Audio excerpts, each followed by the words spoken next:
Good evening and welcome to Mindful Live. Mindful Live. It is currently Mindful Live. What are we on? 357. Honestly, the numbers all go blurry after a while. Welcome. Hit that like button. Double tap the screen out there on TikTok. Let the likes go pumping. If you are looking at this on YouTube, hit that like button. Make sure you subscribe. Send the video to some other people. Make sure other people are subscribed and all of this and all of that. Oh, Mikhail Modesto. Chef Lawrence says, yep, the distribution going to the Indo-Trinis. No, I don't actually think so.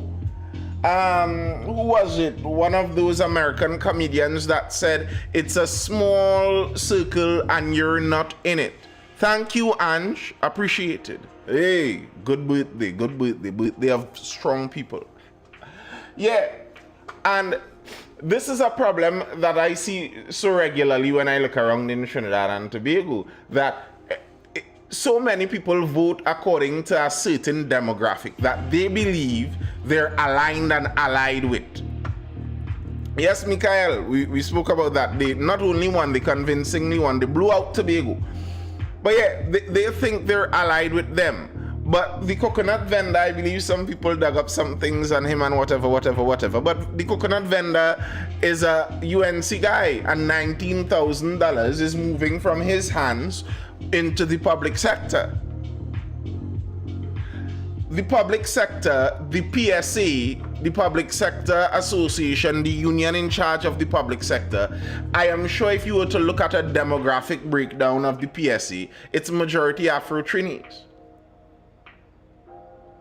So you could say something like the landlord tax.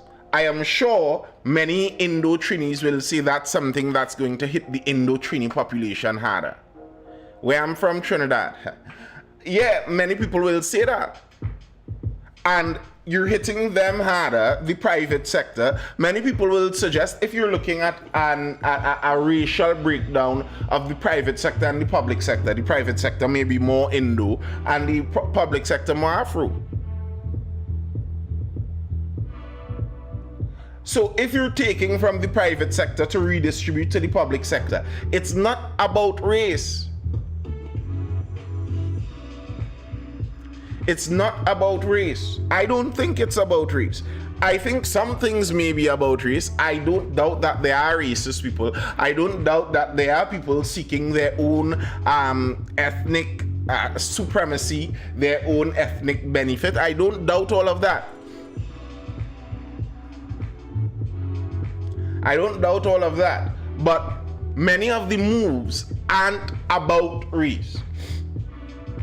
I don't think doubling the license fees are about race to get at those negras. No, it's not. And you know, it's something that I complained about when the UNC was in opposition, that so often I find personally that what opposing groups in politics use as their points weaken their points. As in, oftentimes there are great points to be made, but if you misdiagnose your point, it makes your point a lot weaker. So I don't think it's a racial reckoning like that. It's always about class. Has always been about class. Who does it benefit when you remove the demerit points and place everything on a financial curve? Who does that benefit? Does that benefit a specific race? No. It does benefit a specific class. When you double almost all of those business fees and license fees and registration fees,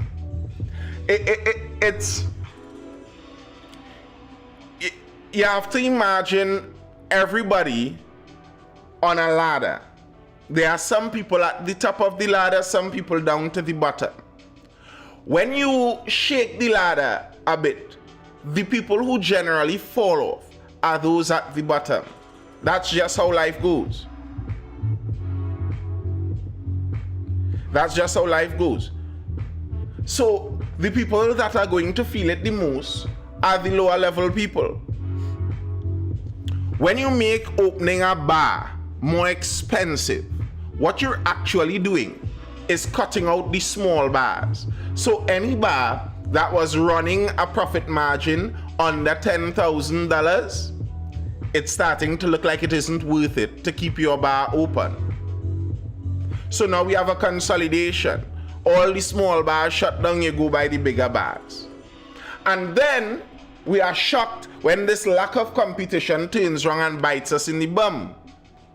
The lack of competition means now you have to pay what the fewer people call because you don't have any options. And why don't we have any options? We turn around and say the corporation's too wicked. Look how this bar wicked. Look what the bar charging people. Look what our bar doing. And not understanding that it's government policy that created the situation that you're complaining about. And saying it's the business and the wicked corporation and the too great, and it's a government policy thing. And people keep asking for regulations, not understanding this. I was looking at this tragedy, the lady that died on the hike, and after that, let me just read a bit of this article quickly. After that, now I see tour operators call for urgent regulation after fatal hike. The tragic death of 41-year-old hiker Jessica Jordan over the weekend in the Madamus Gorges, Brasso Seco, has reignited calls for stricter oversight of Trinidad and Tobago's tour industry. Jordan of St. Madeleine went missing, according to the TTFS. Personnel hiked for approximately 2.5 hours to reach Jordan, who was trapped in a water-filled hole. Rescue officers constructed a mechanical system. Following the incident, the Tour Operators Association called on the government to urgently regulate the tour industry and implement safety standards for hiking and outdoor activities. And this is the thing that I'm talking about. This is actually where I see so many problems out there. Yes, it's not good. It's not good that a young lady died on a hike. But because of that, what you really are asking for is the government to get involved now and put a barrier to entry inside of the hiking industry. And then, 30 years down the road, there are commercial routes where basically all of the nature trails in Trinidad and Tobago are basically owned by two large tour operators that run gimmick games on them, and they're changing the courses and all of that. And people are complaining, who gave these two companies so much power in our nature industry? We need to diversify our natural tour operating industry, not knowing that we asked for this. Well, not we, but them. They asked for this. Please regulate us. Please regulate us. As if it's an automatic thing that a regulated industry is going to prevent this death. That's not necessarily a given. That's not necessarily a given. It's like even insurance in driving. I look at it like this. They say insurance is to make sure you're safe while you're driving. If somebody bounces you, you get your car fixed. But anybody in Trinidad on the roads long enough would have faced the scenario where somebody hit you, both of you all have insurance, and insurance causing a bacchanal, and it's years you ain't get your money. Normal scenario. So insurance isn't even an assurance that it's going to be paid. So what's the point of insurance then? Because whether I have insurance or not, if I bounce you, I have to legally make it right. Whether there is insurance, now insurance makes it easier for me to legally make it right. But regardless of whether I have insurance or not, I have to legally make it right. But regulate us more, please, government. Regulate us, please, government. I am not in that camp. I'd like the government out of it. The less you ask from the government, the less you need from the government, and the less the government needs from you. So now, they make a board for the regulation of tour operators in Trinidad and Tobago. The board now has to get 7 members. That's going to cost cumulatively about 300,000 in salaries per month for their 7 members. But the board is also going to have to get a staff. Next couple 100,000 in salaries per month. But then the board is going to have to get a building. Woo! Somebody friend going to get a rent. I had the Zabafik. I have the Zabafik. Somebody friend going to get a rent for that building now for the tour operators Bureau of Regulation. And then now they have to get buildings, and government, vehicles. And government vehicles have to be Prado and above. You can't be in a government institution and driving anything less than a Prado. You know how we do in Trinidad and Tobago. Prado or nothing. Maybe a Land Cruiser. And just put the nice little monogram for Bureau of Regulation of Tour Operation of Trinidad and Tobago. And now we tack on millions more per month in recurring expenditure for the hope of regulating the tour industry because of one tragedy that regulation isn't sure to avoid. How would that make sense? What would be the point of that? Who benefits?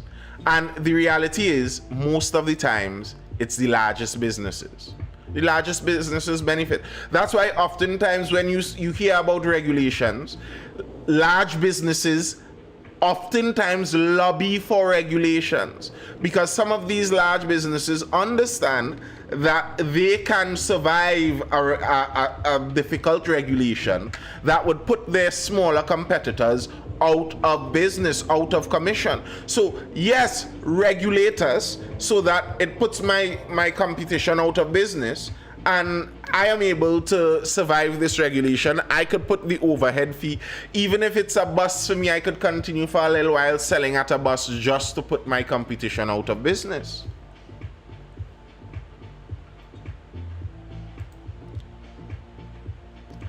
Regulation.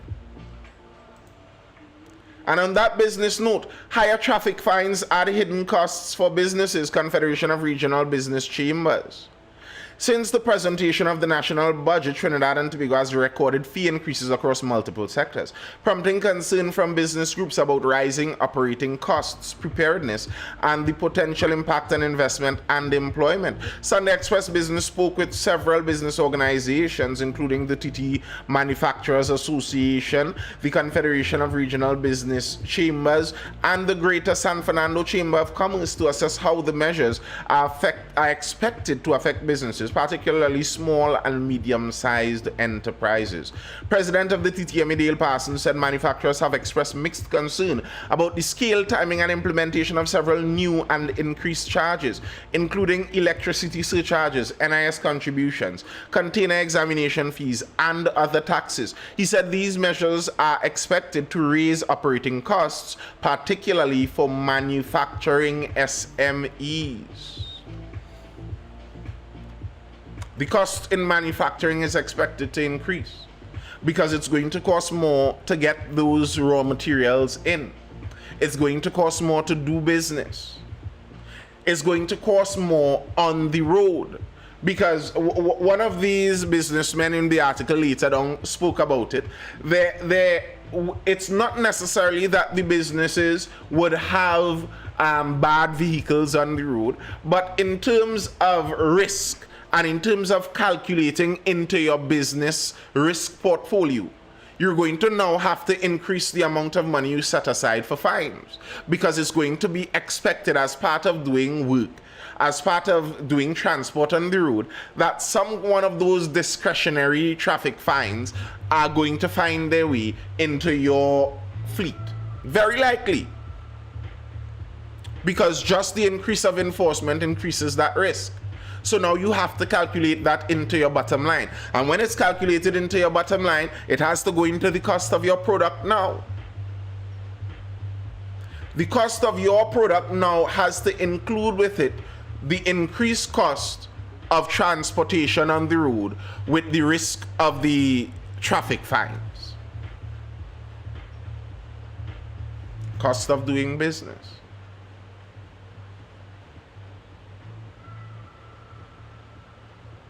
If you are the kind of business that the way your margins were constructed, you have to pass all that cost on to your consumer and your product price is going to increase severely, well, maybe your consumer doesn't want to buy it at an increased price and now your business model collapses. Your entire business model collapses. It's no more. Because the government shut down that avenue. I see, was it the Bocas in Port of Spain closing, the bar, Bocas bar, closing? Their business model probably couldn't handle some of those changes. A few businesses have closed well. And the thing about economics and the economy, you could be caught in a spiral. When things start to go bad, sometimes they start to go increasingly fast in that direction. Increasingly, they start to speed up in that negative direction. I hope that's not where we're headed, but there isn't a lot of reason to have great hope in our economy as it stands. Our government doesn't seem like they have many ideas on revenue generation. I wonder if part of their hope was tied up or is tied up in this whole Venezuelan activity. And as I said, with cockroach in foul party, who is to say that the Venezuelan thing is going to turn out in our favor? Who is to say that? Who is to say that when the dust all settles, that we are included in whatever deal is being made, or we are included favorably in whatever deal is being made? That's not a given.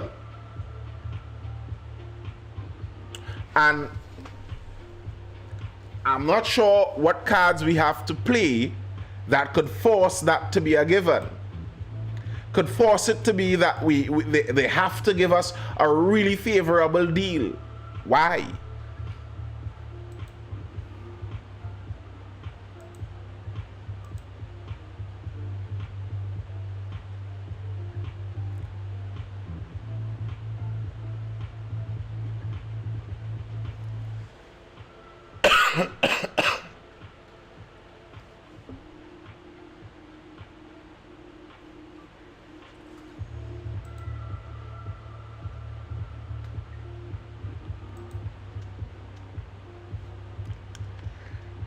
Seeing here in our security news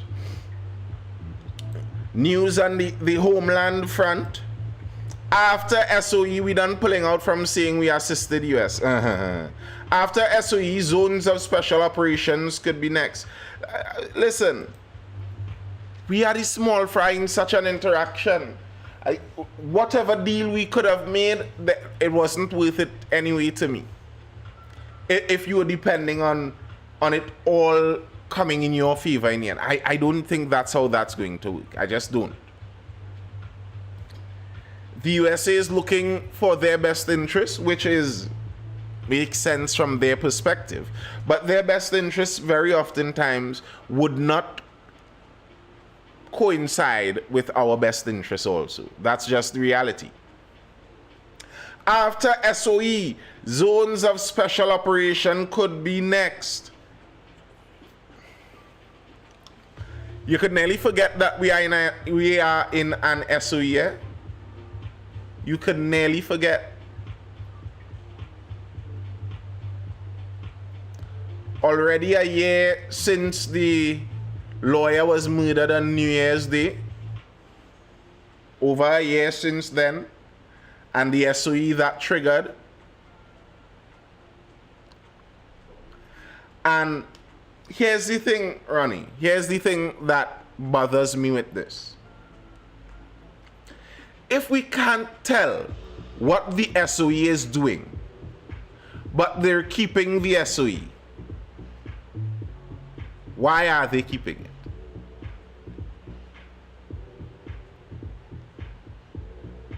Is it that the SOE is purposed for carrying out a mission beyond the public's knowledge and comprehension?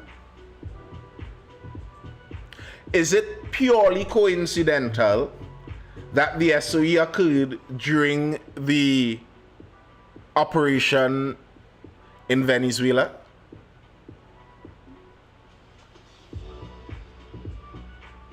I wouldn't be surprised if this SOE going here in the next 2-3 decades, we hear information released on it that makes people shocked. Wait, all of that was happening? Who knew? Because I can't tell the front-on reason for it. The frontal reason for it doesn't really make sense. We are I think, over a murder day in the new year as it stands right now, aren't we? More than one per day murder. So the SOE doesn't even seem to be slowing down the murders as it once did at one point in time. Some of the people arrested in the detention holding are now being released. I wonder how many of them they have solid cases on, or if it's just going to be another money bonanza for all of those people they arrest when they hire someone and sue the government inevitably after it all ends.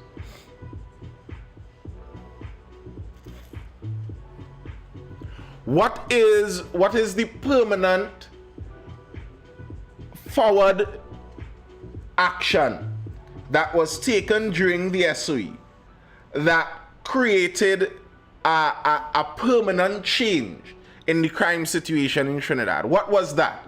What was the massive thing? Was it the hole in the Carney swamp where they were afraid of the mosquitoes to actually find who did it?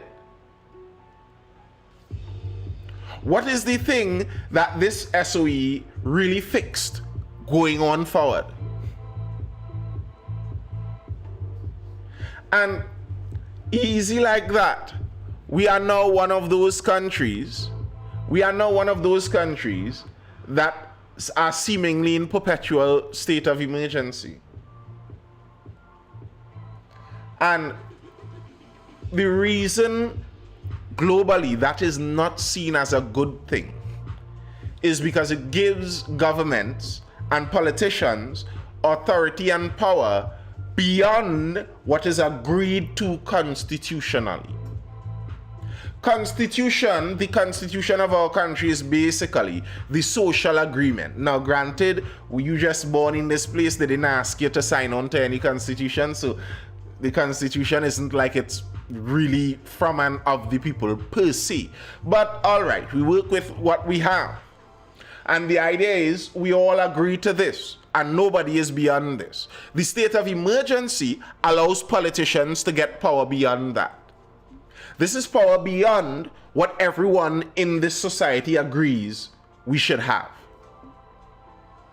But the idea is you get that power, or you take that power during a time where it has to be done because it's the only way to get out of this with ourselves alive. But if you're just taking this extra power in perpetuity, then you put yourself really as an authoritarian. It's not that it's about curing or fixing an emergency, really and truly. It becomes gathering more power to yourself than you are constitutionally due. And why do you need it? Why in Trinidad and Tobago? What's the point? The commissioner spoke big. He continues to speak big. But what permanent change have we seen? Have the number gangs been dismantled?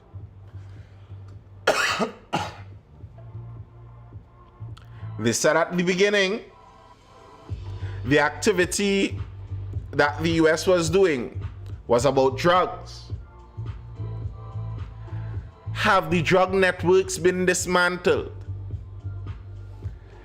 Is there even one less drug block in Trinidad and Tobago because of all of that action? Like, I was willing to give everyone the benefit while it was going on. Okay, they say it's for the drugs, they say it's for the drugs. But, okay, it's done now, thanks.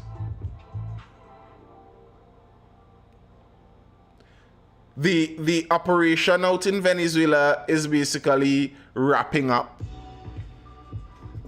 Have the drugs stopped coming? All of this bluster and support for that action by the United States on the Trinidad side was based on drugs and narco trafficking. Forget about Trump and his geopolitics and whatever his aspirations might be. Our side was ostensibly, according to our leadership, over the drugs. All right.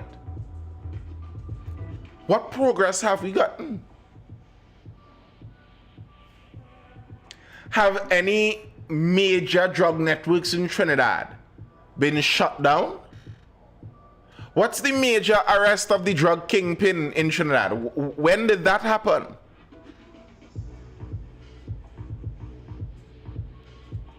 Are drug blocks now out of drugs in the country? Drug blocks shutting down because they don't have a supply of drugs anymore?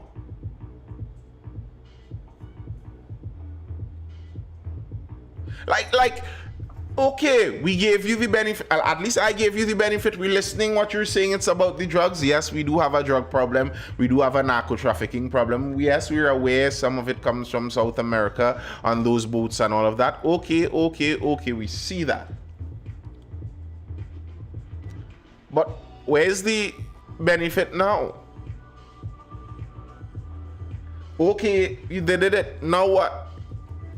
I hope some reporter asks one of those in authority this. Now what? What are we supposed to be looking for now to see whether this all worked? Whether there was a benefit from this? The government is looking at several options to deal with the country's crime problem, including designated zones of special operation, as is done in Jamaica, after the state of emergency comes to an end on January 31st. Prime Minister last Thursday held a meeting at the National Security Council, during which the SOE was among the key items discussed. The meeting took place at the Diplomatic Center. The SOE is set to expire on January 31st, and any further extension would require a special majority in Parliament. Responding to questions from the Express, Minister of Homeland Security said the meeting was wide-ranging. While noting that the matters discussed were confidential and sensitive in nature, he confirmed that the SOE was on the agenda along with the government anti-crime initiatives and plans to ensure public safety as the country heads further into the carnival season.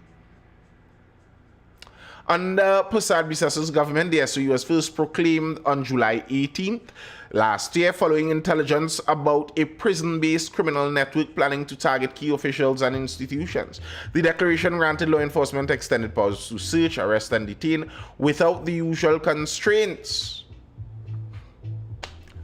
What's the reward?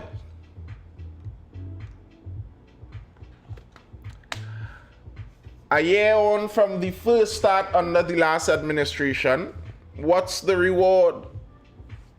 Why? Why are we in this SOE?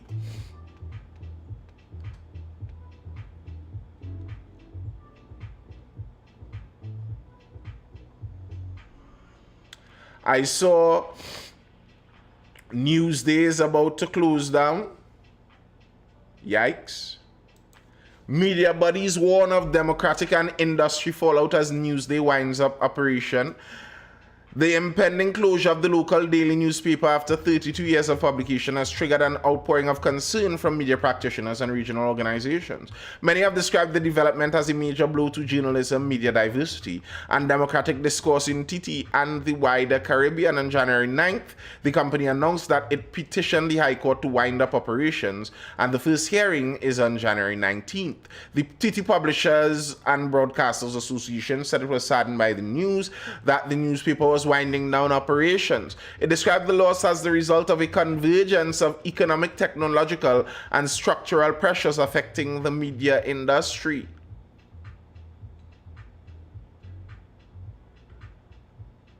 The TTPPA also pointed to quiet consolidation within the industry as media houses struggle to survive, calling Newsy's departure from the media landscape a sad loss, given the mark it made since entering the market in the early 1990s. Good night, Rawson. Isn't democracy great? Ha. Lovely, beautiful, wonderful. Wonderful, wonderful, wonderful. The counter to the arguments about democracy is just what's the other option? Or rather, who is the other option? Is this Iran or Trinidad? We're talking about Trinidad. Or Trinidad. Iran has their own problems, it seems, right now. We don't know how that's all going to turn out in the end, but it's very interesting. I'm watching it. And as with nearly all news, especially from that side of the world, I believe nearly nothing. Who knows what is true? I am watching this all, and it could all be science fiction, as it were. How does Newsday make money in 2026? I'd suppose by advertisements, as most newspapers do.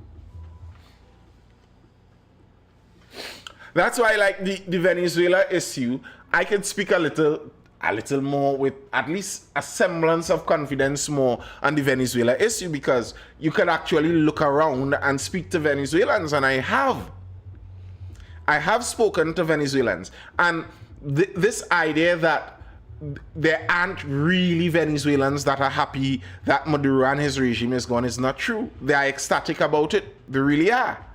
And then people say that those who are happy about it were the rich Venezuelans who were capitalists under the last regime and they just want back their money. But no, I'm talking about regular poor people from Venezuela. They're very happy about it. So you could actually talk to them and figure out some of this. Like I was looking on Facebook at somebody going in on Trump being so evil because Trump announced that Cuba is not going to get any more oil from Venezuela. They're not getting one more drop. And they're like such an evil man and all of that and all of that. But how is this evil as compared to any other thing in geopolitics? Like, why wasn't it evil that the dictator of Venezuela was giving away Venezuelan oil free to the dictator of Cuba? Why was that not evil? Why is it now bad if the US controls Venezuelan oil, but it wasn't bad if Iran did, or when Cuba did? And the reality is, because of the American system, when they control it, yes, a lot of money is going to go stateside. But because of the nature of that free market capitalist system, lots more money is going to be shared through the entirety of the country. It's just the fact. So what many people seem to be saying to me, what it looks like some of them are saying to me, is because they don't like America, they rather a dictator control the natural resources of this country and rob the citizens so much that they come fleeing into our country, overrunning it with immigration. And they have no problem with that. But once the United States doesn't control that oil instead. And to me, that's asinine. That's ridiculous. If it wasn't bothering me that they were giving away their oil and gas to Cuba, why would it bother me if they are now selling away their gas and oil to the United States? Well, I mean, Trump kind of behaving like a dictator himself, eh? Well, not really. I wouldn't say so. He is moving like a militaristic president on the global stage, but dictator really and truly has to do with the inner workings of governance. He is still well within the realm of given power inside the US system. He isn't dictatorial as far as the US system goes. He is functioning as US presidents do. But aren't you worried it can turn into Panama Canal 2.0 in what way?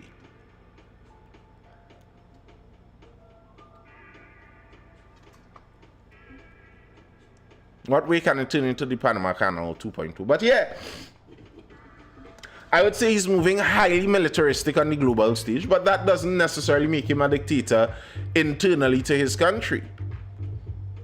He is still functioning well within the democratic and legislative realm of his country. He already said he will be impeached if they lose the midterms. But that doesn't have to do with being a dictator. That has to do with politics. The Democrats have been impeaching him every chance they get since 2017. So that's not really a matter of being dictatorial. That's a matter of politics.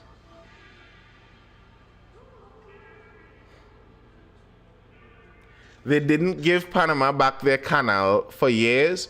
Who is the they that didn't give Panama back their canal? Whose canal is it? And who is the they? A thing I find kind of strange, and it goes into some colonial discussions that could get really sticky. And I'm noticing more and more from the continent of Africa. From the continent of Africa, I'm noticing more people starting to bring up some of these discussions. It's kind of strange to me when I hear people lay claim to something, that they had no ability to create. Like,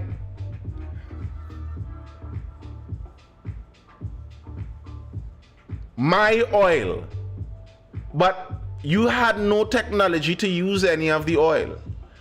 You weren't able to monetize any of it. Somebody else came in and taught you. In fact, they built it for you. They did the entire thing for you. That's the only reason you have anything about the notion of oil.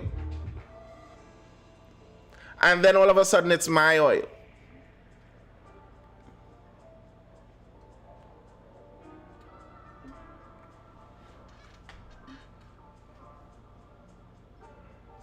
I find that strange. That's why they had an agreement. Nah, Nathan, it still isn't your oil nonetheless, even if you develop it.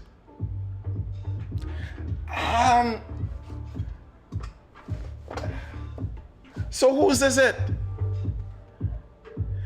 If you don't even have the technology to know what something is, it's of no value to you. If I don't develop it, no one gets value from it. If I do develop it, it's your value to keep. I don't like that idea. And I think if that idea were actually carried out, much of the world would be left to be tribes running around in loincloths.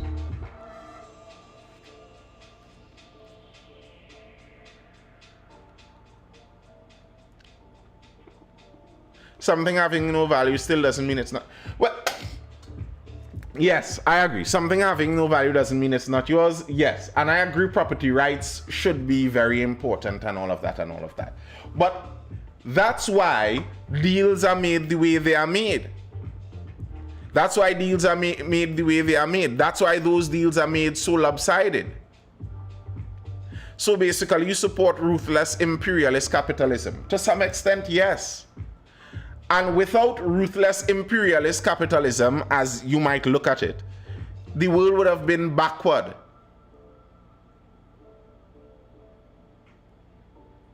The world would have been backward.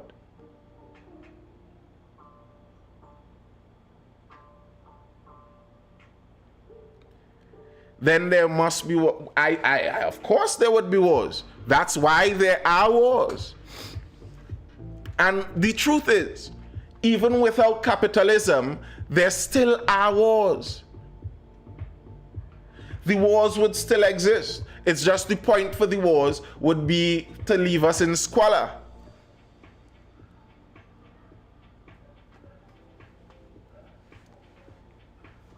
And the nature of imperialist capitalism is that you aren't spreading your empire by the sword by and large.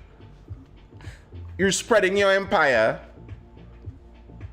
by the market.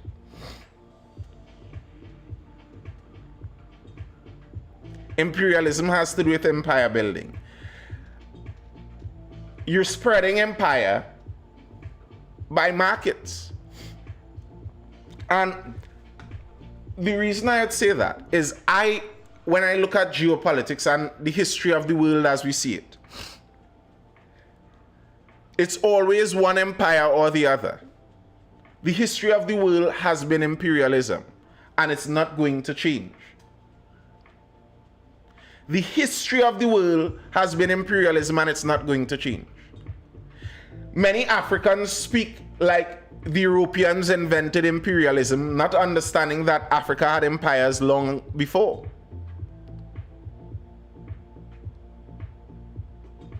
Imperialism is the stage of capitalism where the ideals of free market have been inverted to a monopoly. No, that's not what imperialism is.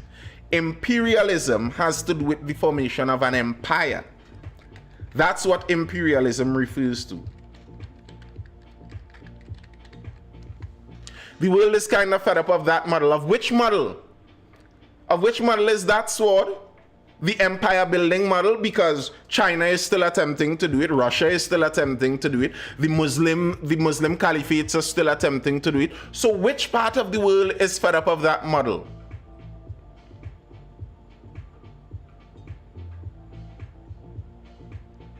Where in the world they're fed up of that model?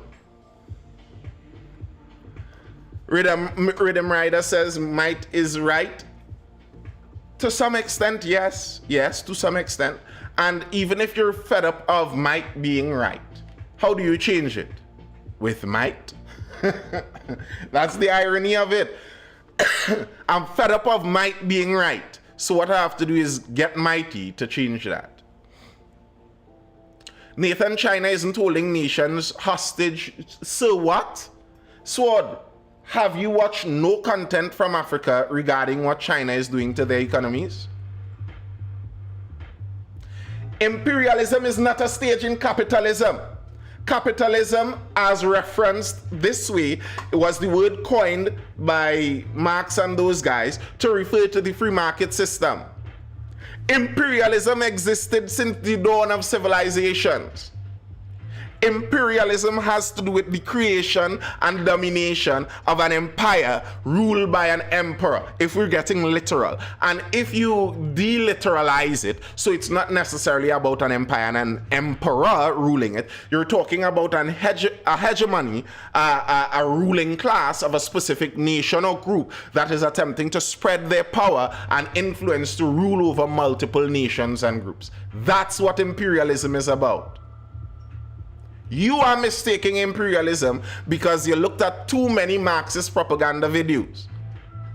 Imperialism doesn't deal with capitalism. They link it because it's convenient in the discussion, but that's not what it means.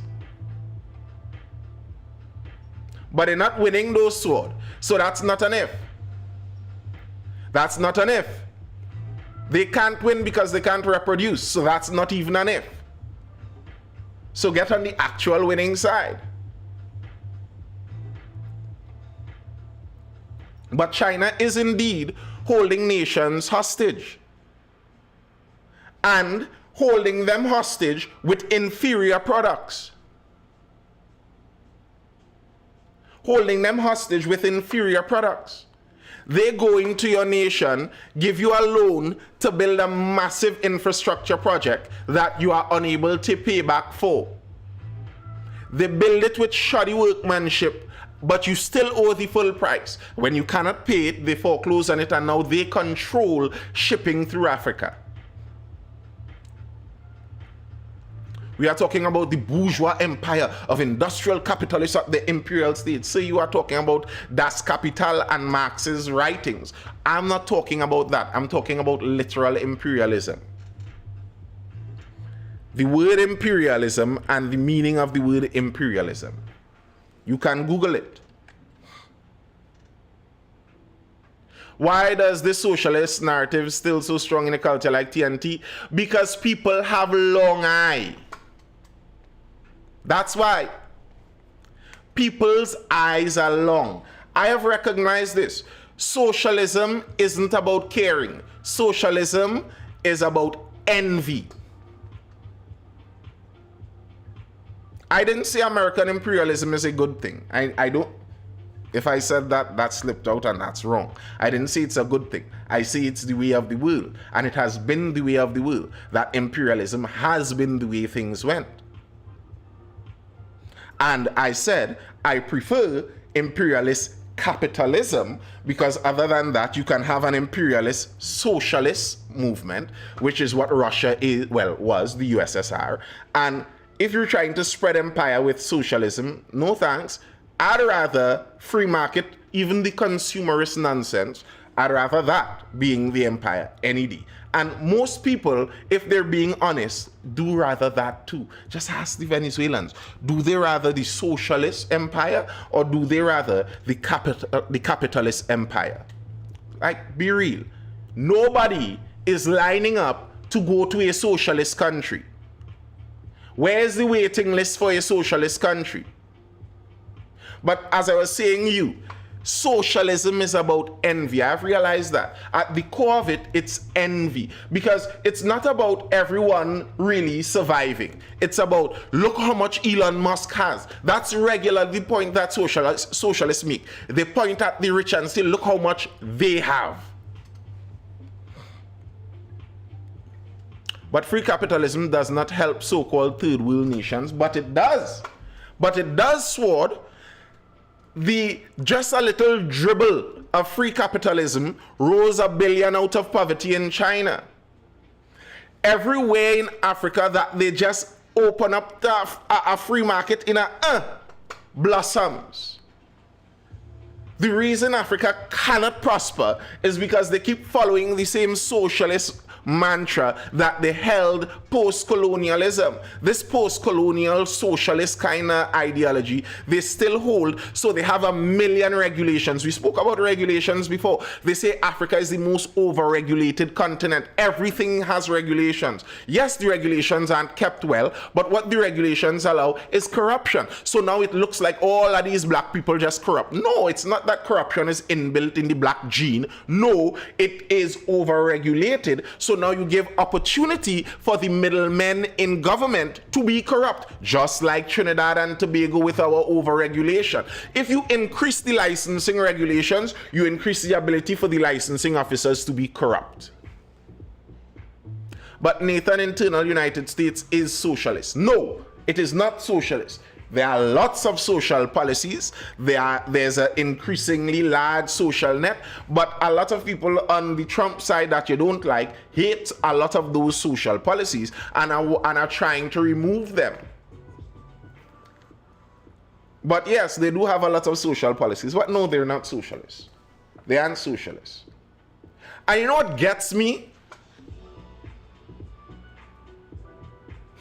You know what gets me?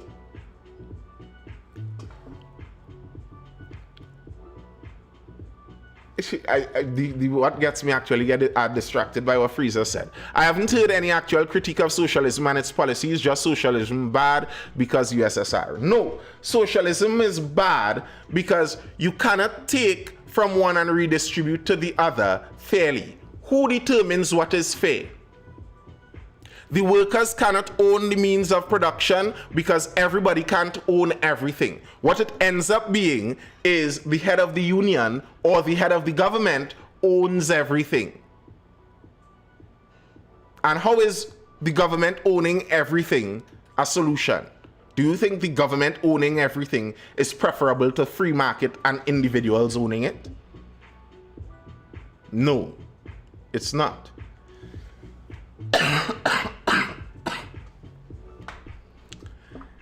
In principle, socialism is theft.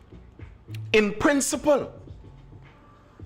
The idea that I work, I plant corn, like you see, the socialist mind was created after the Industrial Revolution. So they have a disjointed view of labor and value.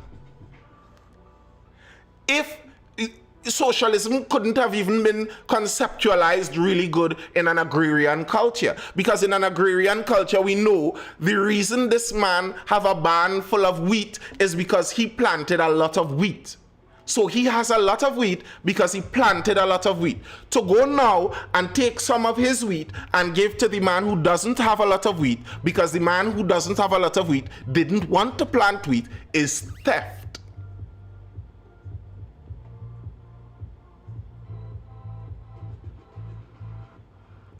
To take from the man that creates more to give to the man that creates less is theft. That's what it is. And the reason I said it's envy is because most of the people that actually push socialism the hardest aren't even the lowest classes of people struggling to make it. It's the children of the wealthy. People who are just short of very rich. They look at the lives of the ultra wealthy and are envious. And that's why almost every time socialism is tried, it ends up devolving into some kind of evil, bloodthirsty regime. Because it's a group of envious people leading a government. Of course it's going to devolve into cruelty. They're envious people. Their minds aren't set straight. You are looking at what other people have and you're bothered by it. How is socialism theft? I just explained how it's theft. Socialism says, from him according to his ability to him according to his need. First up, who decides what somebody's need is? All right, but okay. So let's say my ability is, I plant a pomerac tree, and my pomerac tree produce 1,000 pomerac. We're going through simple Trinidad maths to learn it. Just now, capital is a social product and should not be privately appropriated. What? How is capital a social product? That's ridiculous. Listen, we're talking about pomerac. Capital is a representation of my pomerac. My pomerac isn't a social product. My pomerac is my pomerac. I plant the pomerac tree. I water the pomerac tree. I fertilize it and put manure. My pomerac is my pomerac. But no, socialism says, although I produced 100 pomerac, everyone in the country needs pomerac. So take away my 100 pomeracs and redistribute it to the need of the country. That's called theft. That's the name for that. Capitalism is literal removal of surplus value from the laborer. No, capitalism is a laborer selling his surplus value. That's the mistake you all make. It's not removal, it's not theft.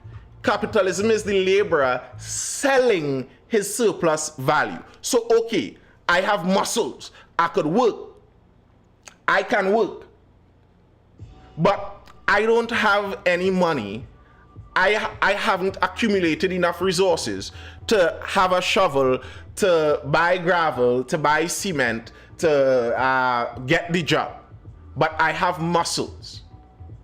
So what I'm going to do is I'm going to find someone who has the resources to do the job, but they need muscles. And I'm going to tell them, here's what. I'm going to sell you my muscles for $350 a day. I could ask them to pay me $400 a day. I could ask them to pay me I could ask them to pay me $1 billion a day. It's up to them to decide. I am selling my muscle.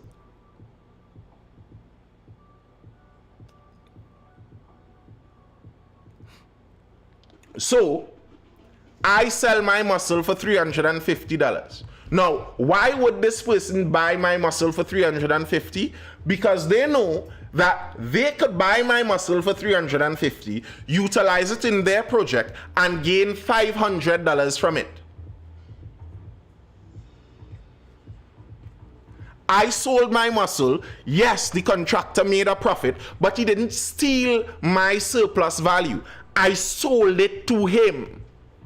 That's why it's a free market. And I am able to freely on the market sell my labor to who I want. But socialism says, no, you cannot freely sell your labor on the market. You cannot freely sell your goods on the market. The government, Kamla Prasad Bisesa, Colm Imbert, and those kind of guys are going to tell us how to use and distribute our labor and value across the country. Because that makes sense. That makes real sense. It's a social good. You know, my labor is a social good now. So, Colm Imbert tells me how to distribute my labor and where and when to it. But this is why socialism always fails, as I don't know said there. It always fails inevitably because the people who want more, the ambitious people in the country, would always leave. It's not a good deal for them. There's a popular experiment often run in universities by anti-communist and anti-socialist professors, where they attempt to show people the problem of socialism.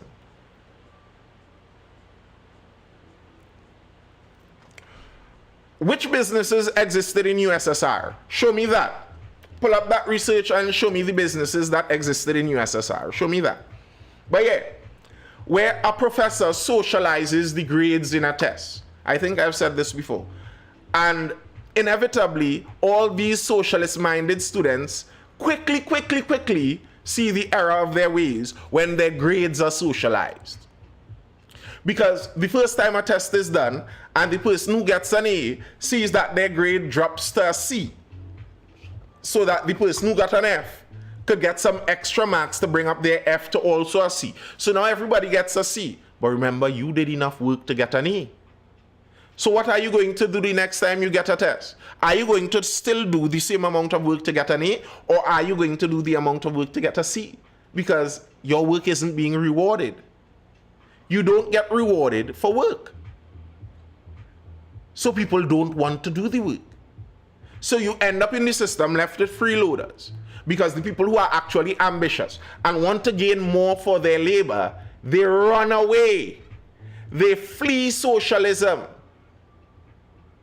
That's why it's always the children of the wealthy who love the socialist mentality, because they're lazy. It's not only envy, it's envy combined with laziness. You ever notice all the revolutionary socialist thinkers, they think after the revolution they are going to be poets. None of them think they are going to be farmers farming for the revolution. All of them are going to be poets writing poetry for the revolution.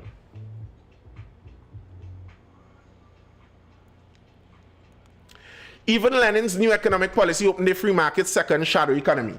Glad you said that, Freezer. Why did he do that? Why did his new economic policy open a free market shadow economy? Why? Because when they first tried the full plain communism, they crashed everything and people started to drop like flies. And even Lenin had to admit, listen, we have to put in some free market in here before everybody dead. China recognized the same thing too. Listen. Everybody in China poor. We need a little free market in here to get some wealth in. because that's the only way you get wealth in. The only way you get people to be motivated to create wealth is to give them personal benefit from that wealth. This assumption that we are all going to work for the good of Mother China or Mother Trinidad, that's rubbish. No one works for the good of the community like that. No, I mean from the Holodomor and many other famines and starvings inside of the USSR.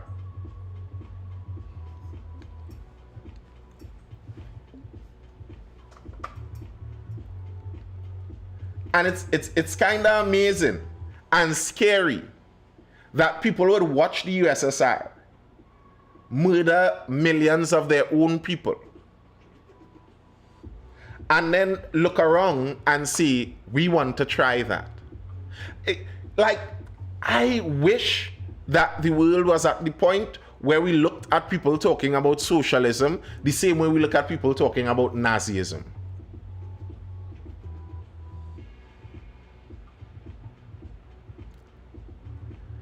That's what I want. Because socialism basically had the same outcome or worse than the Nazis. And somehow, if somebody jumps up and says, I'm a nationalist socialist, a neo-Nazi out here, people watch them like you out of regular proper society. But someone could jump up and say, I'm a socialist. I want to steal everyone's resources because I think I know how to redistribute them well. And I know that this ideology has killed hundreds of millions of people over the last century. But I want to kill more million people now. I'm kind. I find they should be looked at just like the neo-Nazis because it's a similar kind of philosophy.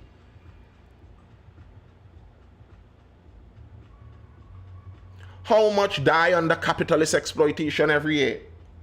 Who? How many? What do you mean by this capitalist exploitation?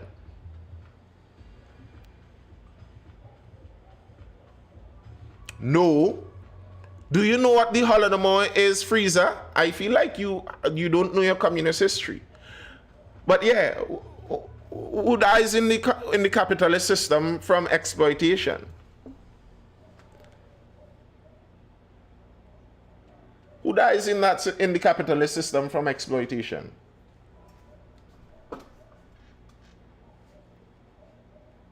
If you're talking about mines in Africa, those countries aren't free markets. Most of those African countries are way more socialist than capitalist. That's why they are run the way they are run. The workers aren't free to work where they want. It's not a free market. Replace capitalists with free market.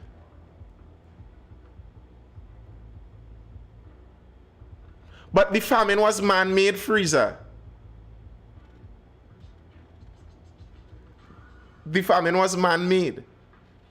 They created the famine because they hated the idea that the kulaks had their own miniature farms and were able to be entrepreneurial in their farms. So they made sure that they nationalized for the revolution all of the Ukrainian farms and stole their grain and sent it up to the main cities in Russia, forcing starvation.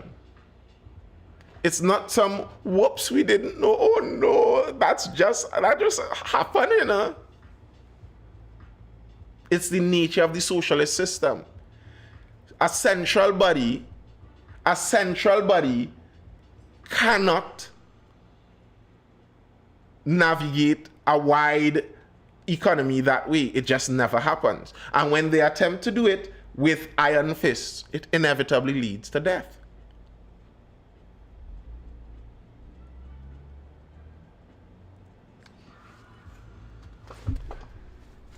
But yet still, there are still so many socialists and communists willing to give it another go in modern times. If I didn't understand human nature, it would kind of aggravate me. it would kind of aggravate me that, I am not a rich man, but it's not in me to look at somebody else's labor and find I should get some of it. Like, that's just not in me. I don't look at I don't look at the Sabgas in Trinidad and find they should give me some of what they have. Them shouldn't have so much. I should get some. I don't know. My parents probably didn't grow me up with that envious streak. It doesn't bother me like that. It doesn't bother me like that. And so often you hear when the socialists and communists talk, they say, well, no, it's not for me. It's not for me. It's for the poor people. When I look out at society and so many people have nothing, they're always talking on behalf of a poor person that they are not. Like, no, sir. We don't believe that you care so much about the poor. No. You're envious and greedy. We don't believe it. I don't buy it. You just care so much about the poor that it burns your eye that someone else has wealth because you want to take that wealth and take care of the poor. Yes, that's all. If I could take that wealth and take care of the many poor people, I will take care. And we look at California with those socialists. When they get... Thank you very much, Ronnie. I did enjoy it. You look at the socialists in California, when they get the opportunity to run those social programs, and they will take the homeless off of the street, and they take 10 billion and more homeless reach on the street. It's not a moral position, so stop distorting economic theory. It is a moral position. All socialism is presented as a moral position. What?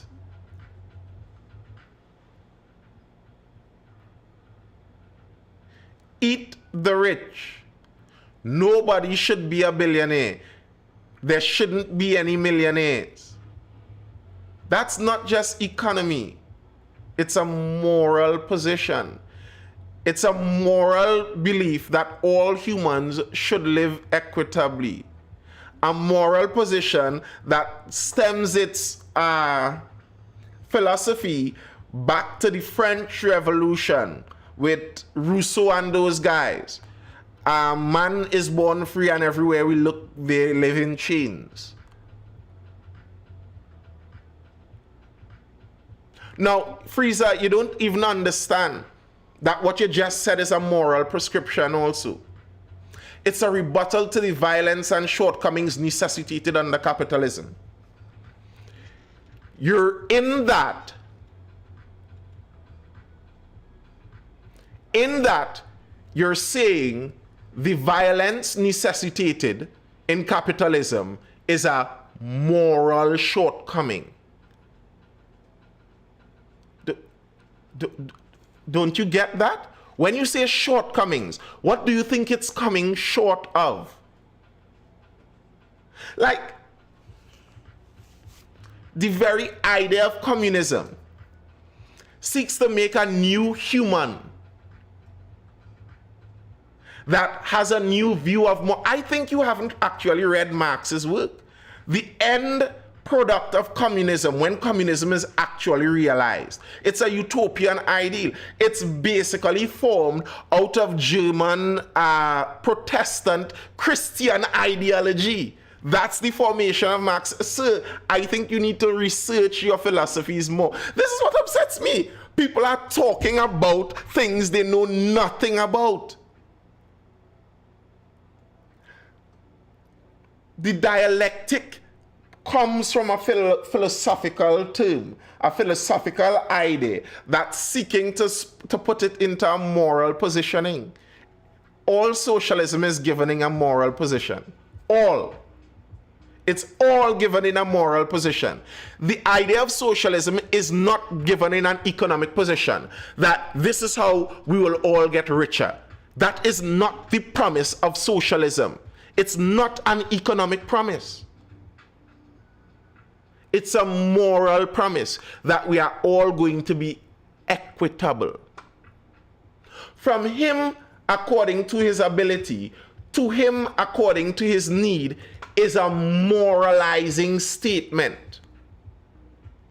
That inside of that statement, at the very base of that statement, is a moral prescription, a prescription of what is good and bad. It is a good thing that those who have more give more to those who have less. That is what that statement is saying. It is a moral prescription by very definition. But you know what, Freezer? I appreciate this. I appreciate this going on like this and reaching to the point, because it shows where socialist thinking is. That it is very often utopian and without fully considering all aspects of it. Many people who speak about socialism don't even know the full impact and connotation of what they're asking for.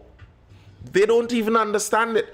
They think it's just a way to be kinder in the economy, you know? It makes the economy kinder, which is a moral position, just so you know. But they don't understand the implications. You should get to understanding those implications. Very important. Before you ask for more. I don't want any more socialism. Not in Trinidad and Tobago. Please, no more. How to become a tyrant? Yeah, many don't. Many don't.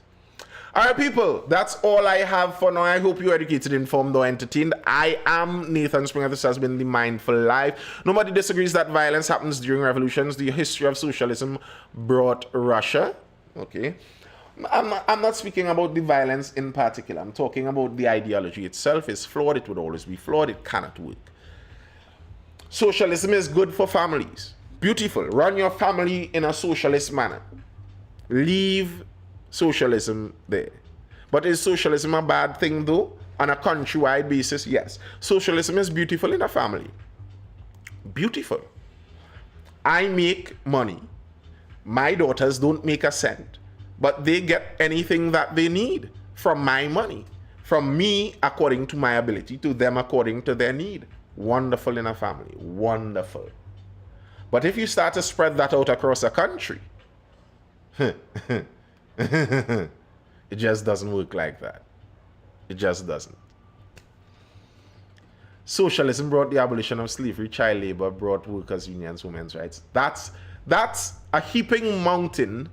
A heaping mountain of gubar. A heaping mountain of gubar. Christianity brought the abolition of slavery. Christian abolitionists brought the abolition of slavery, and by and large those child labor laws. You're right, Marxists brought unions, and we're paying for that ever since. Why doesn't it work on a countrywide basis? One of the major problems, the most obvious one to see, is the freeloader problem. If we are all pooling all of our resources, so if it's the reason we have, that's the reason I like to use agricultural examples. They're more vivid to think about. We're all planting corn and harvesting corn. We plant the corn, harvest the corn, we bring it into one room. And we all take out corn out of that one room. It doesn't matter how much corn you bring in. It doesn't matter how much you put in last year, this year, anything. You could take out how much you want. What is going to happen inevitably is there are going to be people who plant no corn but want to raid the barn. Everybody want to raid the barn, nobody want to plant the corn. Because it takes work to plant the corn, and many people don't like to work. So inevitably, what you're going to do is you're going to have some people working for many people who are not working. And what's going to happen when the some people who are working recognize they're paying for the life of the many who are not working? What are they going to do? They're going to decide, well, I don't want to work too. Either I don't want to work too and I want to just live off of the free corn, or I want to leave and go somewhere where when I harvest more corn, I get more corn. So what eventually happens is the hard workers either leave or stop working. So the person in charge of the corn ban now have to decide, well, now we have to force people to work. So that's why it's laughable when Fraser says that socialism brought an end to slavery, while socialism recreates slavery each time it's tried. Because the only way, after a while, the only way you get people to still harvest corn is you force them to harvest it, as every socialist country ends up doing with forced labor. That's why, true real, it doesn't work. As for me being a theist, yes I am, but that isn't relevant in this. How do we fix income inequality? Who says it's something to be fixed? Why is it something to be fixed? What is wrong with someone making more than you? If I am willing, if I'm willing to do a live all this hour, when I finish this live, I'm willing to go and do another 3 hours of work, and then I'm waking up 4 o'clock to go and do more work. Why shouldn't I be able to get more? Well, I'm glad you're willing to admit it, Fraser.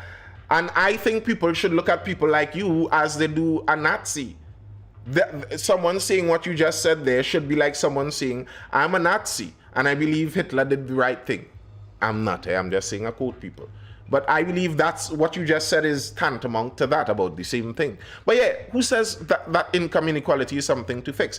That's why I said it comes from an envious eye. Why does it matter if someone has more than me? Why does that matter? Some people are taller than me. Some people are faster than me. Some people are smarter than me. Why should it be equalized? And that's why I said socialism starts with a moral suggestion at the core. It's saying that income inequality is a moral failure.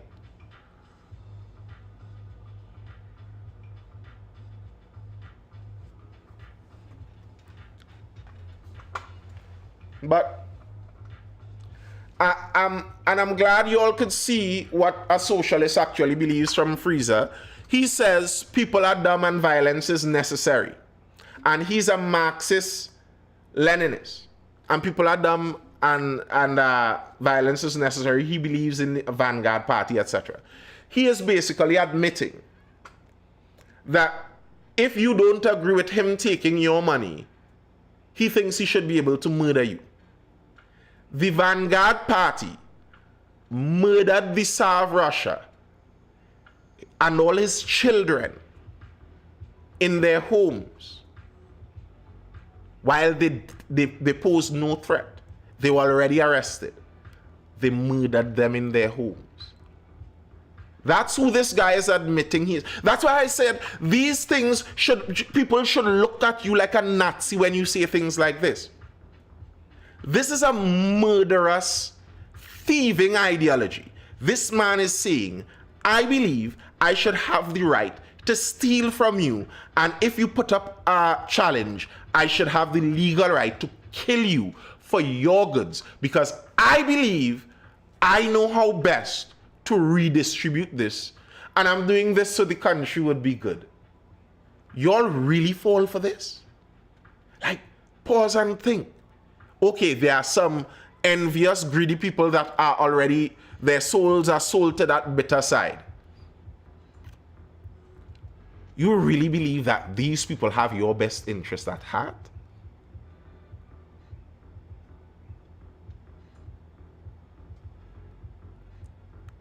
You really believe that? They want to murder you and steal your goods because they are envious and evil. I always say it, the socialism and the communism, long enough and you all see it. You all see it. Here he is excusing the murder of a man and his family in captivity. You believe that your thing is your thing, and they believe they should be able to kill you for it. Some will never be able to afford the best healthcare even if they work 2 jobs. And there's nothing that can be done to change that truly.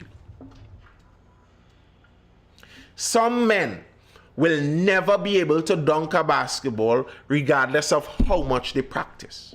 Some men will never run 100 meters in less than 10 seconds regardless of how much they practice.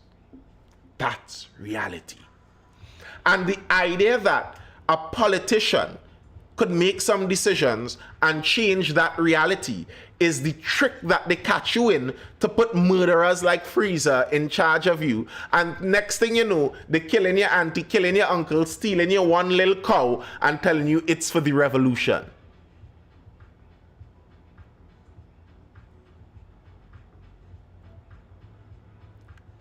There are realities that will not change regardless of what the politicians do. Didn't the imperialists genocide the Middle East for their resources? What are you talking about? Which imperialists genocided which part of the Middle East? Dunking a basketball can't be compared to healthcare. You're not understanding. It's an analogy. It's a metaphor. I'm using something else to draw this example. What is healthcare? Healthcare is somebody's labor, a doctor doing labor for you. How can you force someone to do labor for you? Or do you have to pay them to do that labor? And if you have to pay them to do that labor, can everybody afford that? What if only one doctor in the world is capable of doing some special surgery, but there are 50 people in the world that need that surgery? What then? Isn't it going to be that inevitably one person would get the surgery and 49 others wouldn't? It's reality. And thinking that giving Colm Imbert and Kamala Persad-Bissessar more power is going to somehow change reality is a lie. It's not.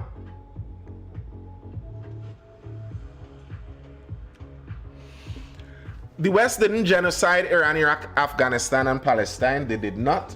All of those places still have more people than they had before the West got involved. So I really despise that genocide term being thrown around loosely. And lots of those places had internal wars already. It wasn't about the West and the imperialists doing that caused those places to be anything like that. No. And the West, but yes, the West has acted in their imperialist benefit inside of the Middle East. Yes, they have. What's the relevance of that to what I'm saying? But yeah, people, bear in mind, the socialist wants you dead to steal your resources and give it to their friends. Never socialism, never communism, never once, never again. Forget about it. They want you dead to steal your resources. Long story short. All right, that's all I have for now, people. I hope you're educated, informed, or entertained. Laters. That is literally what capitalism does. But it literally is not. Like, we're living in a capitalist system right now. It doesn't want us dead to steal our resources. The capitalist wants you living so that you can sell him your resources. No, you're not understanding this. He's saying some theoretical late stage imperialist capitalism may want you dead. But the first vanguard stage that he says he is in Marxism, murder in you. He's saying that theoretically the final stage of capitalism, after we make you rich and give you everything to eat till the poor people fat, the final stage is they want to kill you. Maybe, we'll see. But the first stage of socialism is murder to the babies. Kill out all the babies. Right? Give me a